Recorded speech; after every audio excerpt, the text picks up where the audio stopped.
this is what John said about Christ. He said, in the beginning was the Word. And so that relates back to Genesis 1. In the beginning was the Word, and the Word was with God, and the Word was God. Three sentences like that take a lot of unpacking because, well, none of that seems to make any sense whatsoever, really, right? In the beginning was the Word, and the Word was both with God, and the Word was God. So the first question might be, what in the world does that mean?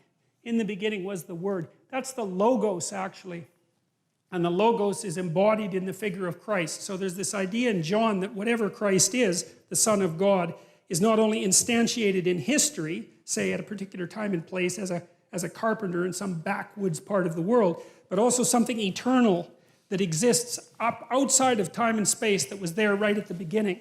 And as far as I can tell, what that Logos represents is something like modern people. It's something like what modern people refer to when they talk about consciousness. It's something like that. It's more than that. It's like consciousness and its capacity to be aware and its capacity to communicate. It's something like that. And there's an idea underneath that, which is that being, especially from a phenomenological perspective, so the being that is experience cannot exist without consciousness. It's like consciousness shines a light on things to bring it into being. Because without consciousness, what is there? No one experiences anything. It's like, is there anything when no one experiences anything? That's the question. And the answer that this book is presenting is that, no, you have to think about consciousness as a constituent element of reality. It's something that's necessary for reality itself to exist. Now, of course, it depends on what you mean by reality. But the reality that's being referred to here, I told you already, is this strange amalgam of the subjective experience and the world. But the question is deeper than that too, because it is by no means obvious what there is if there's no one to experience it. I mean, the whole notion of time itself seems to collapse, at least in terms of something like felt duration. And the notion of size disappears essentially because there's nothing to scale it, and the causality seems to vanish. And so, and we don't understand consciousness, not in the least. We don't understand what it is that is in us that gives illumination to being. And what happens in the Old Testament, at least in part, is that that consciousness is associated with the divine. Now you think, well, is that a reasonable proposition? And that's a very complicated question, but at least we might note that there's something to the claim, because there is a miracle of experience and existence that's dependent on consciousness. I mean, people try to explain it away constantly, but it doesn't seem to work very well. And here's something else to think about, I think, that's really worth thinking about. People do not like it when you treat them like they're not conscious, right? They react very badly to that. And then you don't like it if someone assumes that you're not conscious, and you don't like it if someone assumes that you don't have free will, you know, that you're just absolutely determined in your actions, and there's nothing that's going to repair you, and that you don't need to have any responsibility for your actions. It's like our culture, the laws of our culture are predicated on the idea, something like people are conscious, people have experience, people make decisions and can be held responsible for them, that there's a free will element to it. And you can debate all that philosophically, and fine, but the point is that that is how we act, and that is the idea that our legal system is predicated on.